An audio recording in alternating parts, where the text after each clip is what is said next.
NCP മുൻ സംസ്ഥാന president Uzhavoor വിജയന്റെ സ്മരണാർത്ഥം ഉഴവൂർ വിജയൻ സ്മാരക ട്രസ്റ്റ് ഏർപ്പെടുത്തിയ പുരസ്കാരത്തിന്റെ വിതരണ ചടങ്ങ് വിവാദത്തിലായിരിക്കുകയാണ്. അവാർഡിന് അർഹനായിരിക്കുന്ന മുതിർന്ന കോൺഗ്രസ് നേതാവ് VM സുധീരനാണ്. അദ്ദേഹത്തിന്റെ ആദർശ ധീരതയെ സംബന്ധിച്ചും രാഷ്ട്രീയ മൂല്യങ്ങളെ സംബന്ധിച്ചും ആർക്കും തർക്കമില്ല.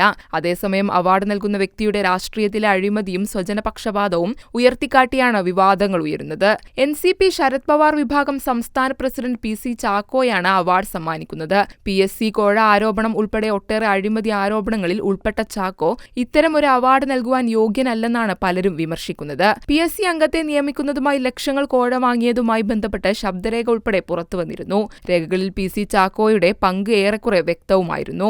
ചാക്കോക്ക് പുറമെ AK ശശീന്ദ്രനും സമാനമായ വിവാദങ്ങളിൽ പ്രതിസ്ഥാനത്തുണ്ട്. 23-ന് കോട്ടയത്ത് നടക്കുന്ന ചടങ്ങിലാണ് പുരസ്കാര വിതരണം ചെയ്യുന്നത്. സുധീരനെ പോലെ ഒരു ആദർശ ധീരതയുള്ള ഒരാൾ അഴിമതിക്കാരിൽ നിന്നും അവാർഡ് വാങ്ങില്ല എന്നാണ് പ്രതീക്ഷയെന്ന് NCP സംസ്ഥാന പ്രസിഡന്റ് NA മുഹമ്മദ് കുട്ടി കഴിഞ്ഞ ദിവസം പ്രതികരിച്ചിരുന്നു. ഇതേ ദിവസം തന്നെയാണ് NCP സംസ്ഥാന കമ്മിറ്റിയുടെ നേതൃത്വത്തിൽ PSC അഴിമതിക്കെതിരെ പ്രതിഷേധ മാർച്ചും പ്രഖ്യാപിച്ചിരിക്കുന്നത്.